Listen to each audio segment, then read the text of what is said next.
In today's lecture, we'll learn something about diseases of oral cavity. We'll get into this in short period, everything concisely.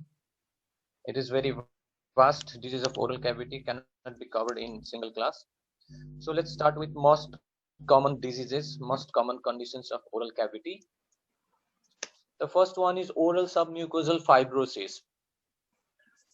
As it is called oral submucosal fibrosis, this is painless condition characterized by the white patches in oral cavity, might be in hard palate, buccal mucosa, or the floor of the mouth. This is because of the deposition of fibrous tissue just next to the epithelium, the mucosal epithelium. This is very common in Indian subcontinent. This might be because of a genetic factor or a racial factor. It's not seen commonly in other parts of world. And this oral submucosal fibrosis is a pre-malignant conditions. The commonly occurs between 20 to 50 years of age group and is more in female than in male. Now, the cause of this oral submucosal fibrosis is attributed to the pan, tobacco, and supari, especially the betel nut. The alkaloids in the betel nuts are responsible for causing this fibrosis, initiating this fibrosis, and also cigarette smoking and alcohol consumption. Some say spicy food, and also the nutritional deficiencies of iron, vitamins, various vitamins, zinc, antioxidants can also lead to the submucosal fibrosis. And also some collagen disorders causes this fibrosis. Now the pathology, how it occurs: the irritant, the alkaloids in betel nut, or the cigarette smoke, or the alcohol, spicy food, this causes the subepithelial inflammation, chronic subepithelial inflammation, that leads to the increased production of the uh, collagen, and also the decreased degeneration of the collagen. So the collagen accumulates, causing the fibrosis. This is the pathology. Now there are three different stages of this submucosal fibrosis. Stage one is just stomatitis, just ulcers, sore, and burning sensations in mouth appear, and the patient is intolerant to spicy food. It's burning sensation in mouth. The second stage, now the fibrosis insets. There are fibrotic bands in soft palate, hard palate, retromolar trigone, buccal mucosa, and this is gradually progressive, but this is painless, and the mouth opening gradually decreases. The third stage, there is a marked trismus, there's ankyloglossia, patient cannot protrude the tongue, and the poor dental hygiene, leukoplakia occurs, and then dysphagia, speech deficit. The patient is unable to open the mouth, and this might lead to the combined with the poor or dental hygiene, leads to the submandibular gland infections, leading to submandibular swellings. There are three stages of oral submucosal fibrosis as shown in these pictures. Here you can see the soft palate fibrosis in the soft palate. Here it's a hard palate is involved. Here the tongue is involved. In this gingiva is involved, and in this last picture the floor of mouth is involved, causing the fibrosis next to the epithelial layer. Now we can make a diagnosis by the biopsy. After staining it with toluidine blue, we can do the normal blood examination to rule out anemia, and for chronic inflammation, ESR may be raised.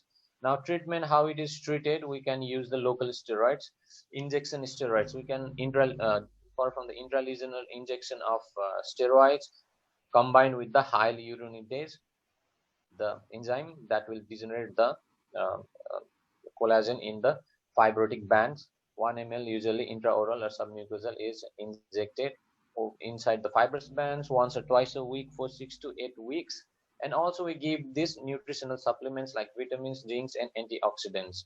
And we'll ask the patient to maintain good oral dental hygiene, and we'll ask them to suddenly or as soon as possible stop the irritants like betel nuts, pan, gutkha, chewing tobacco, smoking, and alcohol.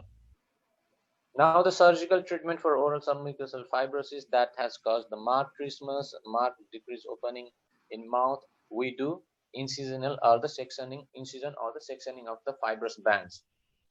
And sometimes the graft is needed. We use a split skin graft or bilateral tongue flap, nasal level for different kinds of flap, just to cover that lesion after incising it, giving it a space to open the mouth. We can also use these lasers, KTP and CO2 lasers, to cut these fibrotic bands. And at last, this is the last resort, condylectomy. We just do the condylectomy of the mandible for advanced cases to increase the mouth opening. Now the another condition of oral cavity, another disease condition is leukoplakia. It is nothing but just as it shows in name, leuko is white, plaque is white plaque, and this white plaque or patch is pathologically cannot be described as any other diseases, and this plaque cannot be rubbed off. If you try to rub it off, it does not get away. Now the causes of leukoplakia, again the same: irritants, tobacco smoking, chewing tobacco, and also gutka, betel nut, alcohol, sometimes spices. Dental sepsis is also blamed, and chronic sun exposure, chronic infection with candida, and viral or the submucosal fibrosis also leads to the leukoplakia, and also the vitamin deficiency and also the iron deficiency causing the Plummer-Vinson syndrome. And leukoplakia occurs more in male, and the usual age is 30 to 40 years. And the pathology, what happens in leukoplakia is the hyperkeratotic response to the irritant. The irritant causes the hyperkeratotic response in the epithelium, leading to the development of white patches. And this is a pre-malignant condition. This is leukoplakia. This cannot be rubbed off, and this cannot be attributed to any other disease entity of oral cavity. Now clinical feature, mostly asymptomatic. It doesn't burn, it doesn't cause pain. Gray or yellowish surface with defined margins. Most common sites are buccal mucosa and oral commuters. There are different types of leukoplakia: homogeneous thin leukoplakia, nodular speckled leukoplakia with erythematous base, erosive or erythroleukoplakia. This is leukoplakia combined with the erythroplakia. Especially this erosive or erythroleukoplakia is highly malignant predisposition, and also proliferative of verrucous type. This also has high recurrence and commonly occurs in women. Proliferative of verrucous type of leukoplakia. Now prognosis of leukoplakia: 1 to 20% chances of malignancy, and it depends on age. Old age, chances of malignancy is more, and also the site of the leukoplakia also increases its predisposition to develop to malignancy. Leukoplakia in floor of mouth and ventral surface of tongue are likely to turn malignant. And also, once you remove this leukoplakia, there's 20% chance of recurrence. Now, how we treat the leukoplakia? It might disappear spontaneously if the irritant is stopped. If we ask the patient to stop chewing tobacco or gutka, betel nut, or the irritant, if we remove the irritant, then this leukoplakia tends to disappear by itself. And sometimes we have to do incisional or excisional biopsy to rule out any malignancy. Now we can excise this leukoplakia with scalpel or cryotherapy or by CO2 laser or electrocautery. There are so many options. And also we can give these nutritional supplements like antioxidants, and also can prescribe the patient retinoids and COX-2 inhibitors. Now, oral hairy leukoplakia. This is also asymptomatic white lesion of oral cavity like leukoplakia. Most common site is tongue margins and also the dorsum of tongue, buccal mucosa, and the floor of mouth.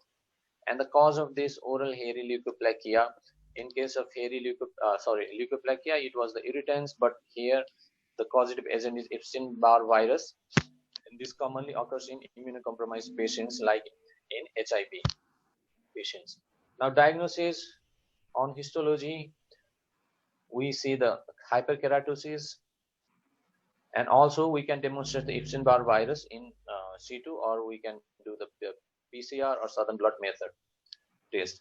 Now, treatment of oral hairy leukoplakia is antiretroviral therapy for HIV in HIV cases.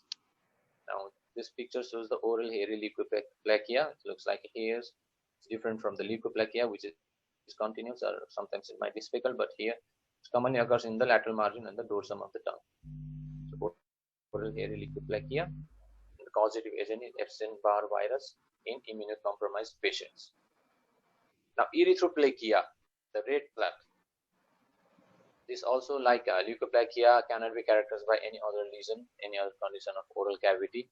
It's a bright red, velvet-like red patch over the lower alveolus, gingivovocal sulcus at the floor of the mouth. These are the common sites. Erythroplakia has a high malignant potential, and sometimes it is clinically interspersed with the leukoplakia. The red color of erythroplakia is due to the decreased keratinization. Unlike in leukoplakia, where there is increased keratinization, hyperkeratosis. Now, again, treatment of erythroplakia is excisional biopsy to rule out any malignancy and the regular follow-up. This picture shows the erythroplakia, the red velvety patch in oral cavity. This is in hard palate, this is in buccal mucosa. Now, trismus. It means inability to open mouth or decreased mouth opening. Causes of trismus. Acute painless trismus occurs in tetanus and strychnine poisoning. There is no pain, but there is inability to open the mouth, occurs in tetanus and strychnine poisoning. But acute painful trismus, painful decreased mouth opening and inability to open the mouth occurs in quinsy, peritonsillar abscess. The alveolar infection of last molar, acute otitis externa, acute parotitis, and acute tympanomandibular arthritis, TM joint arthritis, and all these infectious conditions. It's very painful trismus. Now, chronic trismus occurs in, as we just learned, submucosal fibrosis, in case of burns, in malignancy, when this retromolar trigone is involved, then it causes trismus, and also the ankylosis of the temporomandibular joint. This causes the chronic trismus. Now, staging of trismus, there are 4 stages of trismus. Normally, a human can open its mouth more than 4 centimeters, measured between the upper and the lower incisors.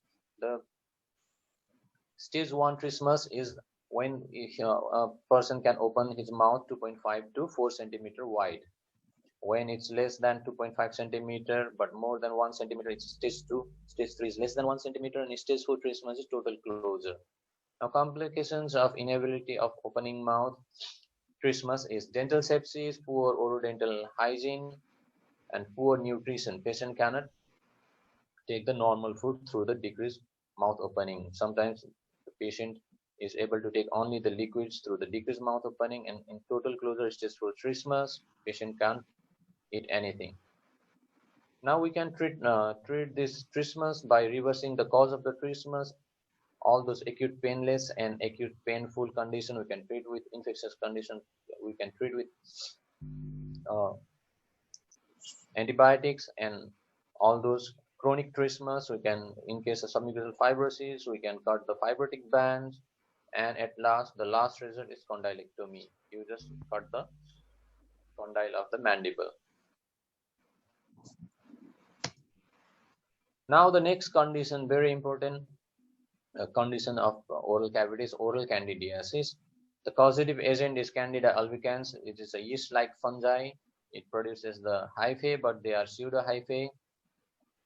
Now, the risk factors to develop oral candidiasis is that immunosuppression, immunocompromised hosts are likely to develop oral candidiasis. Overuse of antibiotics or steroids. Overuse of antibiotics will disrupt the normal bacterial flora of oral cavity, giving rise to this opportunistic Candida albicans. And also, after the chemotherapy and the radiotherapy also, they are likely to occur. This is also because due to the decreased immunity. And also, in case of malignancy, in elderly, newborns, and in pregnancy, these oral candidiasis are likely to occur. And also in cytotoxic drugs, in chemotherapy or any rheumatoid arthritis, if we use methotrexate and other cyclosporine kind of cytotoxic drugs, then this opportunistic infection occurs. And also in AIDS, diabetes, post-renal transplant, all these conditions are immunocompromised conditions, and also in nutritional deficiencies. Now these are the pictures of oral candidiasis. This is oral thrush, this is diffuse candidiasis, and this is also oral thrush. Now clinical features of oral candidiasis. Generally it is asymptomatic, there is no symptoms, but when it increases there is pain, burning sensation, odynophagia, that is interfere with swallowing and chewing, burning sensation in mouth, and we diagnose oral candidiasis by scraping the lesion, and on gram stain we can see the fungal hyphae, and on this potassium hydroxide QoS mount examination we can see the branching of pseudo hyphae, also called the spaghetti meatball features on QoS mount. This is how we diagnose oral candidiasis. Now there are also different types of candidiasis. Acute pseudomembranous candidiasis, also called oral thrush, commonly occurs in infants, immunocompromised patients. There's a white gray patch on oral mucosa and tongue. We can wipe this, we can scrape out these deposits, but it will leave erythematous mucosa beneath. And also the surrounding mucosa are inflamed. Now we can use this topical antifungals to treat this oral thrush. Generally is nystatin or clotrimazole oral application for oral application locally, and also we can use 1% Jensen violet. Systemic antifungals are rarely required. This fluconazole, ketonazole, and itraconazole rarely required, but sometimes given when it does not gets cured by this topical application of antifungals, and sometimes intravenous amphotericin B is also used in case of immunocompromised patients. Now another type after oral thrush, this is chronic hypertrophic candidiasis or candidial leukoplakia. This is very important because it has high chances of turning out into malignancy. Most common site is anterior buccal mucosa.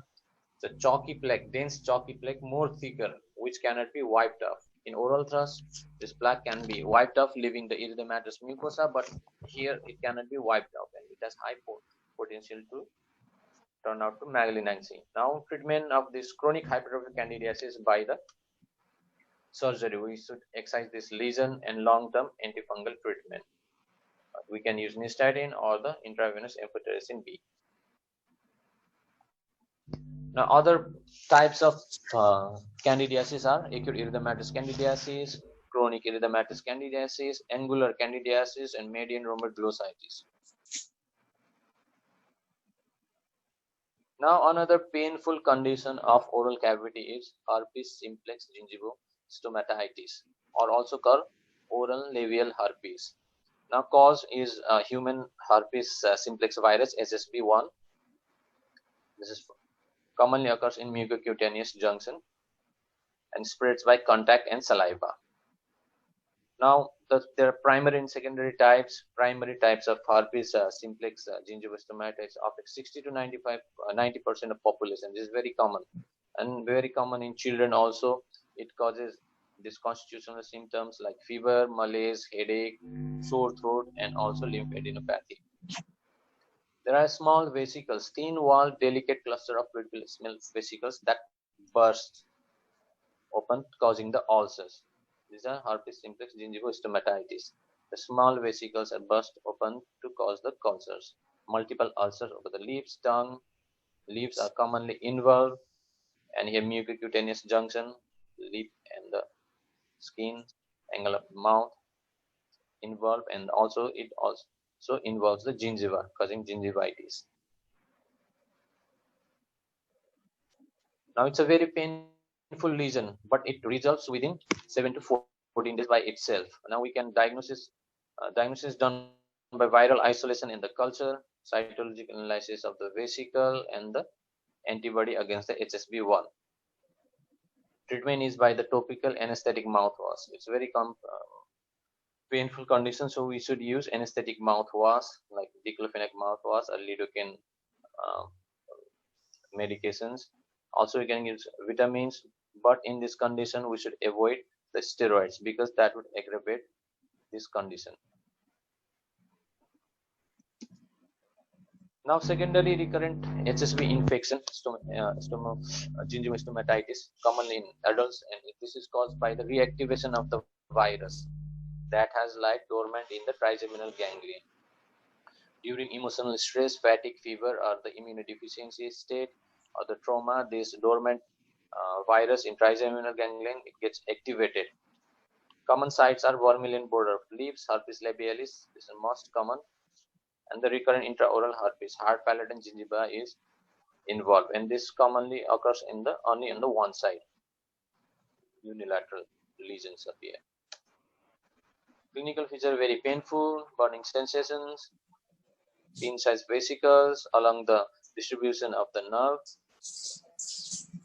Crusting occurs and heal without scar formation. This is self-limiting, but it's a very painful condition.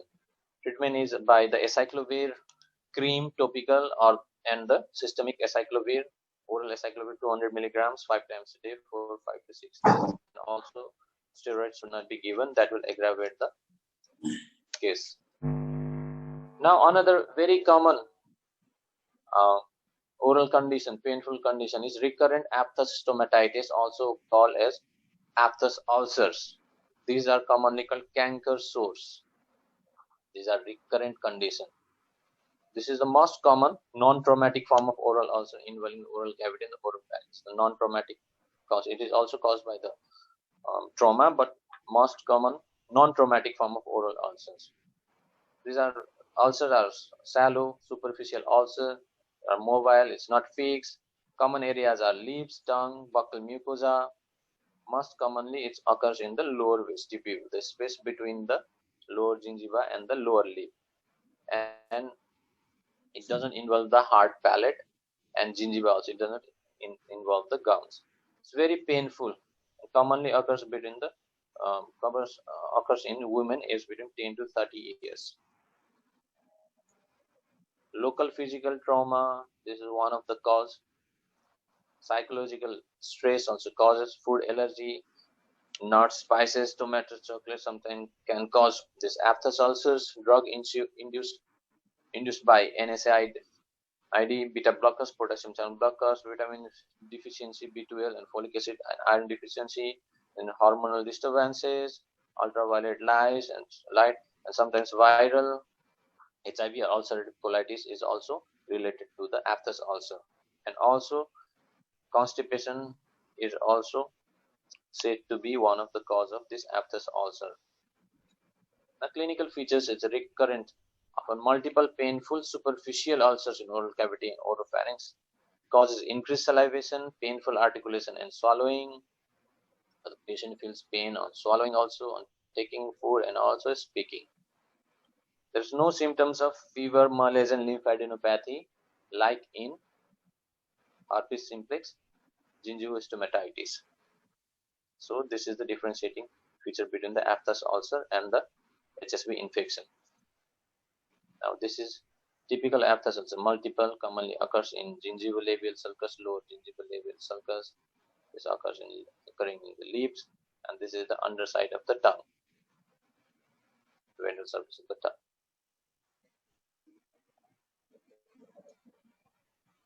Now these types of aphthous ulcer: minor ulcers, major ulcers, and herpetiform ulcers. Minor ulcer most common 85%, major ulcer 10%. A single ulcer very painful and it heals with scar. Herpetiform, there are tiny ulcer occur close together. These are multiple ulcer, tiny ulcer, they coalesce, they combine to form a large ulcer. It does not cause the scar when it heals. Most common are minor ulcers 2 to 5 millimeter in size. Now treatment, again, avoid spicy food, nutritional supplements, topical lignocaine gel to relieve the symptoms, relieve the pain, steroids, local applicable steroids, intralesional steroids are used, and sometimes systemic oral steroid also is used. Cauterizing a base of ulcer with 10% silver nitrates or trichloroacetic acid is also used to cauterize the ulcer, but this is not generally needed. You can use tetracycline dissolved in 50 ml of water. You just rinse the oral cavity and then swallow it. These are the treatment modalities for aphthous ulcer. Even when if you do not treat it, is self-limiting. It gets healed by itself. Now, ankyloglossia.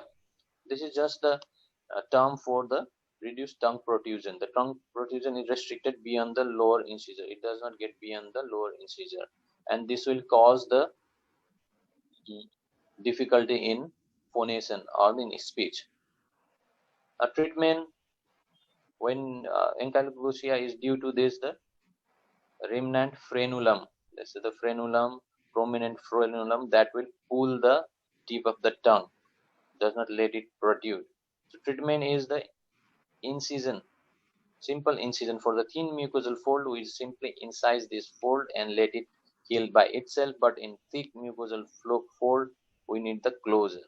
So treatment is to release this frenulum.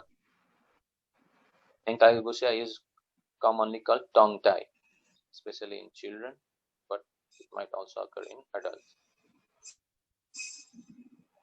Now, different causes of ulcers of oral cavity. Ulcers in oral cavity can be of different causes, can be of different pathology. So we broadly divide it into these infections, ulcers caused by infections, caused by viral infections, just like HSV or Epstein-Barr virus or herpes,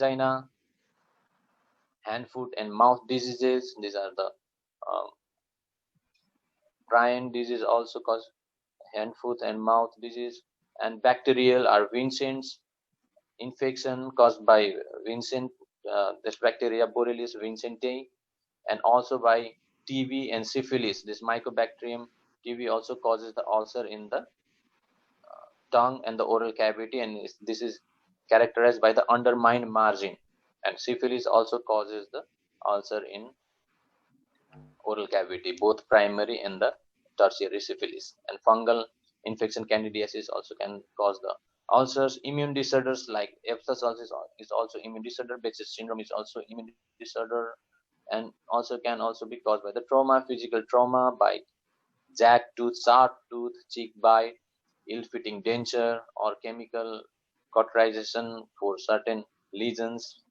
Silver nitrate, phenol, aspirin also can cause the trauma and cause the ulcer. Thermal trauma also cause ulcer, and also neoplasm, the ulcerative form of carcinoma, they can cause the ulcers. The skin disorders like erythema multiforme, lichen planus, bullous pemphigoid, SLE,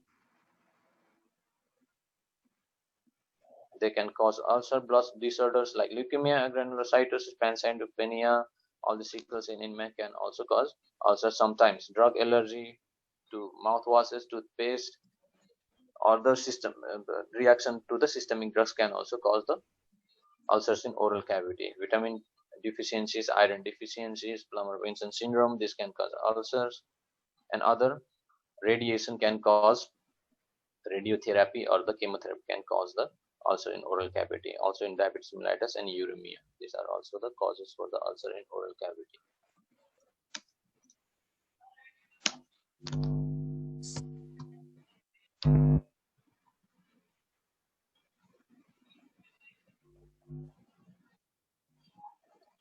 Now let's come to the carcinoma of oral cavity. As you have already been taught about the anatomy of oral cavity, the boundaries of oral cavity, contents of oral cavity. Now let's start with the carcinoma of oral cavity. It's the carcinoma of tongue, it's carcinoma of lip, this carcinoma of alveolus, it's carcinoma of the hard palate. Oral cavity ends where the hard palate and the soft palate meets, and laterally the interpillar is the limit of the oral cavity. On the floor, the anterior junction between the anterior 2/3 and the posterior 1/3 of the tongue is the boundary, posterior boundary of oral cavity. The interior boundary is the vermilion border of the lip. Now, epidemiology of carcinoma of oral cavity. This is also most common in Indian subcontinent. This may be due to the racial factor, genetic factor, and also the use of tobacco products. Now, types of carcinoma. Squamous cell carcinoma consists of 90%. This is the most common of oral cavity carcinomas. The second common is salivary gland tumors like adenoid cystic carcinoma, and also the varicose carcinoma, sarcoma, and lymphoma are the other types of carcinoma in the oral cavity. The 90% is squamous cell carcinoma. Commonly occurs between the age more than 40 years. Males are more likely to develop carcinoma 4:1 ratio than females. A common causative factor: smoking. Reverse smoking causes heart palate carcinoma. Pipe smoking causes lips, carcinoma of lips, and also use of alcohol, spices, betel nut, sharp teeth, and septic teeth also can cause carcinoma. Syphilis, dietary deficiencies like iron deficiency, vitamin deficiency, chronic UV light exposure. Those farmers working in out in the fields in sun can cause carcinoma of lips. And human papilloma virus is now emerging causative agent as the cause for carcinoma of oral cavity, especially in young adults. And also immunocompromised state can cause carcinoma. Now the pre-malignant lesions, as we discussed, like submucosal fibrosis, erythroplakia, leukoplakia, these are pre-malignant lesions. They have predisposition to turn out to malignancy. And also the candidiasis, the chronic candidiasis.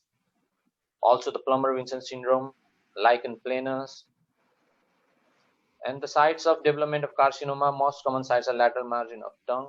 Other common sites are floor of mouth, gingivo-alveolar sulcus, buccal mucosa. These are the other common sites. Most common site is the lateral margin of tongue. Now pathology, the gross pathology of carcinoma, there are different kinds. It is exophytic or proliferative, looks like a cauliflower. Endophytic, ulcerative, everted irregular edges. It might be ulcerative and proliferative, proliferative, and also infiltrative, a deep spread. Doesn't appear outside, but inside the mucosa it is infiltrative and spread beneath the mucosa. On histology, it's varicose. There are very well differentiated carcinoma, well differentiated carcinoma, moderately differentiated, poorly differentiated, and the anaplastic or non-differentiated carcinomas. These well differentiated carcinomas has very good prognosis. It occurs more commonly, 75%, more than 75%. Poorly differentiated carcinoma and anaplastic carcinoma has very poor prognosis. Now we have a staging system for carcinoma of any head and neck carcinomas, and also in oral cavity we have TNM staging. T is for the primary tumor. TX, when we cannot see any primary tumor, then it is TX. T0, TX is for when we do not have opportunity or we cannot examine the primary tumor. This is TX. T0 is no evidence of primary tumor. We have examined, the site is accessible, but there is no tumor, no evidence of primary tumor. Then it is T0 or T0. T1 is those primary lesion tumor up to the 2 centimeter in its greatest dimension. T2 is more than 2 centimeter and up to the 4 centimeter in greatest dimension. T3 is more than 4 centimeters in greatest dimension. In case of lip, when T4A is, in case of lip, inverts to the cortical bone. When the bone of the mandible is involved, or the inferior alveolar nerve or floor of mouth, skin of face, when skin is involved, it is T4A. In oral cavity, it inverts to the cortical bone and involves the extrinsic or the deep tongue muscles or maxillary sinus, skin of face, then it is T4A in case of oral cavity. T4B is the tumor is more extensive. It involves masticator space, skull base, pterygoid plates, and in cases the internal carotid artery. This is T4B. This is the T stage. Now N stage is nodal, regional lymph node involvement, and we measure the size and the number of the nodes in greatest diameter. NX is that node cannot be assessed. N0 is no regional in lymph node metastasis. N1 is single lymph node up to the 3 centimeter. Single ipsilateral, the same side, the node on the same side of the lesion, 3 centimeter. Now T2A is single node more than 3 centimeter up to the 6 centimeter on the same side, single node. T2B is multiple node but on the same side, ipsilateral side up to the 6 centimeter. T2C is bilateral or contralateral lymph node up to the 6 centimeter. N2 has A, B, and C. A is single lymph node, same side. B is multiple, same side. C is contralateral side. And these are T2 is till 6 centimeter. If it is more than 6 centimeter, and it is put on the category N3. Now metastasis MX, metastasis cannot be SS. We haven't done any investigation to rule out the metastasis. Then it is MX. M0 is we have no evidence of distant metastasis to the lungs or the brains or any other part.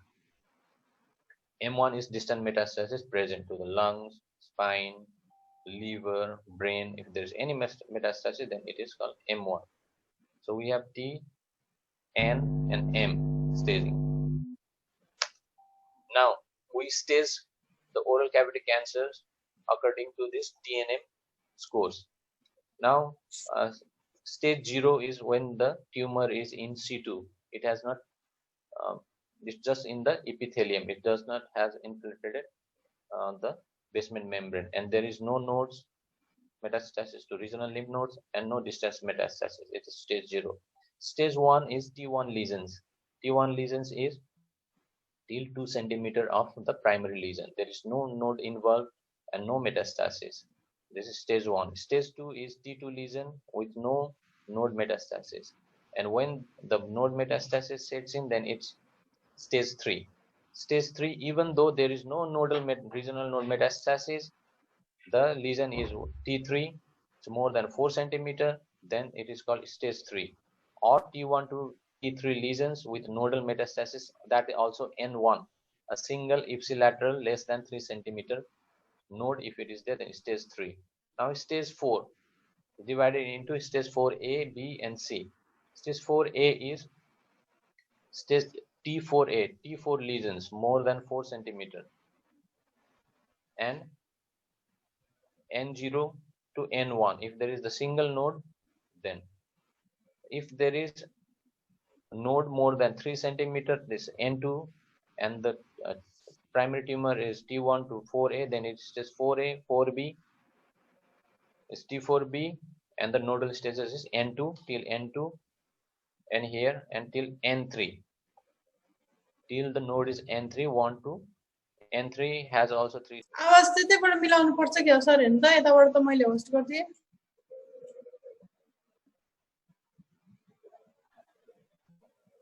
सुन्यो अहिले मैले बोलेको सुन्यो sir सुन्यो ल ठीक छ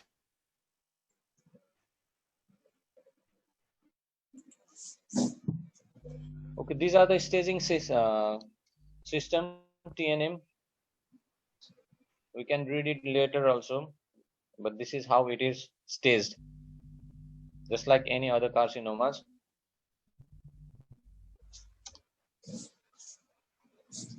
Now, clinical features of carcinoma of oral cavity, carcinoma of lips. The most common site is between the midline and the commissure of the lower lips, and this spreads through submandibular and submental lymph nodes. These carcinoma of lips tend to spread into the lymph nodes of submandibular region and the submental region lymph nodes. And in case of carcinoma of gingiva and alveolar ridges, most common site is lower jaw. In premolar region, it spreads to the submandibular and upper deep cervical lymph nodes. Jugular, upper deep jugular lymph nodes, labeled to lymph nodes. Upper deep jugular lymph nodes are labeled to lymph nodes. And in hard palate, the most common carcinoma is adenoid cystic carcinoma, and the lymph node metastasis is uncommon in hard palate carcinoma. And in carcinoma of retromolar trigone, the space posterior to the third molar, it usually causes the trismus. And the mandible, when in this carcinoma, advanced carcinoma of oral cavity, when the mandible is involved, it causes the periosteal thickening of the mandible. It is tender and non-healing tooth socket. There is loosening of the tooth socket. The teeth gets loose, and sometimes teeth might fall. Patient gives history of falling tooth without any trauma. These are the clinical features. And on the carcinoma of oral tongue, the anterior 2/3 of tongue, the most common site is the middle 1/3 of the lateral border. Lateral border are the commonly involved, and the metastasis to regional lymph nodes occur to the lymph nodes of submandibular region, deep upper deep cervical, and from tip of tongue it spreads to the submental lymph nodes. So when in the case of carcinoma of this region, we need to examine the regional lymph nodes for metastasis. And the oral tongue also, carcinoma of oral tongue can also cause the referred pain to the ear due to the involvement of lingual nerve. And it can also cause odynophagia, ankyloglossia, and also the pain on chewing or the swallowing. Now, floor of mouth, the carcinoma of floor of mouth, it might spread to the uh, submandibular lymph nodes and the upper jugular lymph node, and also sometimes causes the duct swelling and the pain of the submandibular salivary glands. The carcinoma of buccal mucosa again causes the trismus, and there is a chance of 50% chance of lymph node metastasis in the buccal mucosa, unlike the carcinoma of hard palate where the lymphatic spread is uncommon. Now, diagnosis of carcinoma of oral cavity is done by the biopsy. We can do punch biopsy. We can excise the lesion and do the biopsy. We can do the wedge resection of the tongue lesions to confirm the diagnosis, and also to involvement of local regional lymph nodes. We can do the FNAC. X-ray of mandible can be done to see the mandible involvement of the mandible. Orthopantomogram of can also be done to rule out the involvement of the mandible, and also CT scan can be done to involvement of various surrounding tissues, which helps in the staging of the carcinoma. We can do the chest X-ray, ultrasonography of upper abdomen to rule out the distant metastasis, pulmonary metastasis. Now, how we treat the carcinoma of oral cavity? Primarily by surgery, by adjunctive radiotherapy and chemotherapy. Now, how the factors which decides our treatment is the site, floor of mouth, and gingiva. When the floor of mouth and gingiva are involved, we avoid the radiotherapy due to the risks of osteoradionecrosis caused by the radiotherapy. So we avoid radiotherapy in case of floor of mouth and gingiva. And in case of lips has a very good cosmesis. We have to keep in mind for the good cosmesis when the lips is involved. We have various techniques, advancement flaps, and various reconstructive techniques for the lips to maintain the good cosmesis after the surgery. Now, TNM staging also dictates the extent of surgery, radiotherapy, and chemotherapy, and also histology. The adenocarcinomas are radio-resistant, so RT radiotherapy is not useful in case of adenocarcinoma, and poorly differentiated carcinoma has highly likelihood of recurrence, so we can give adjunctive radiotherapy and chemotherapy, and also the age, lifestyle, medical status. This all determines the treatment modality. The old age and the other comorbidities cannot allow the patient to undergo surgery under the general anesthesia. This can restrict, so we have to opt for the other options like radiotherapy and chemotherapy. Now, stage 1 and stage 2 cancers, we do the wide local excisions with adequate margins, minimum 1 centimeter around the tumor, and we do the primary closure, and it's followed by concomitant chemotherapy or radiotherapy as per needed. So stage 1 and 2 is covered by the wide local excision and the primary closure. The stage 3 and stage 4, we usually do commando operation. This full form of commando is combined mandibulectomy and neck dissection. We can do the mandibulectomy, we can do the marginal mandibulectomy, hemimandibulectomy, or total mandibulectomy. We remove the total mandible or the half of it or the margin, just the marginal mandibulectomy, along with the tumor resection when this mandible is involved. And we also have to perform the neck dissections. And when the tongue is involved, again we can do partial, hemi, or total glossectomy. Now, after we excise these tumors, these stage 3 and 4 tumors, which are large, there is a defect that will cause the functional problem and also the cosmetic problem. So we have to reconstruct the defect. So we reconstruct this defect with various techniques by local advancement flaps or muscle flaps, pectoralis major myocutaneous flaps, trapezius flaps, latissimus dorsi, or sternocleidomastoid. We use these muscle flaps to cover those, fill those defects and the gaps when we remove this primary tumors. And also we can use the free flaps, and we do the vascular anastomosis, microvascular anastomosis. We use this radial forearm free flap or free fibular osteomyocutaneous flap. We use in case of we need to do the mandibulectomy, marginal, not marginal, hemi or total mandibulectomy. We reconstruct the mandible with the free fibula osteomyocutaneous flap, and we anastomosis all the blood vessels. This will give very excellent functional and the cosmetic results.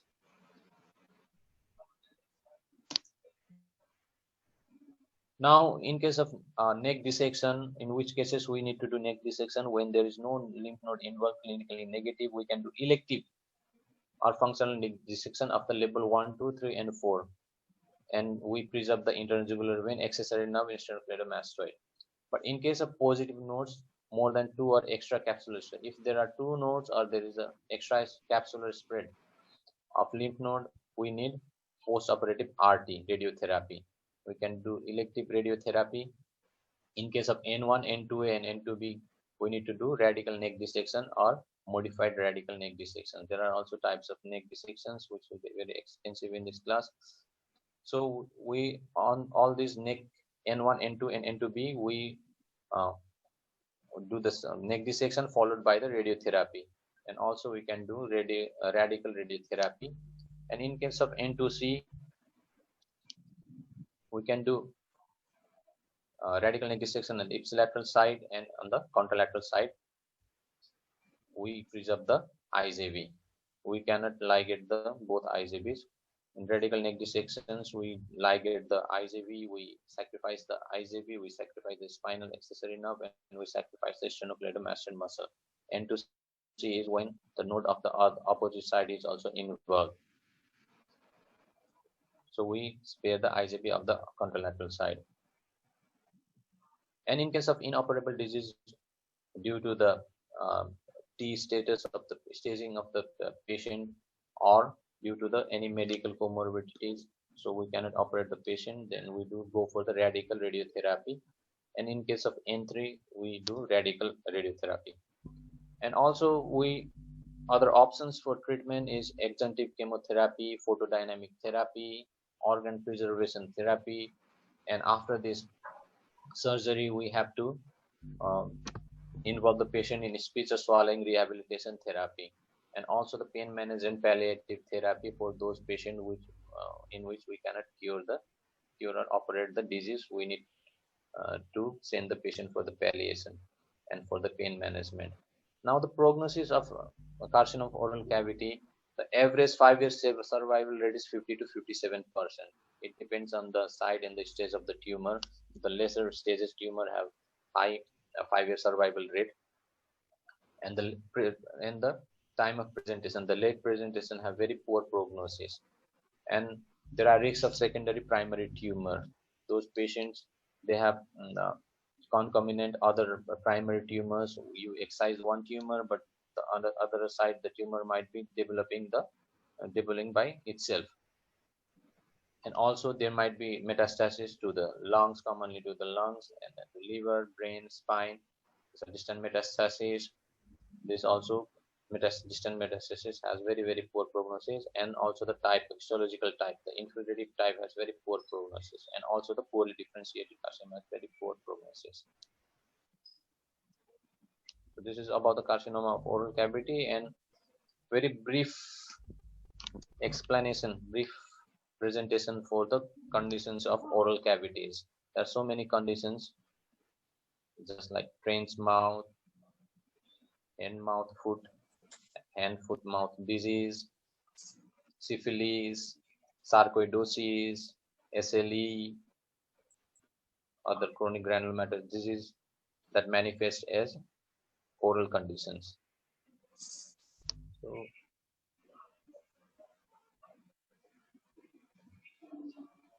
if you have any questions, you can tap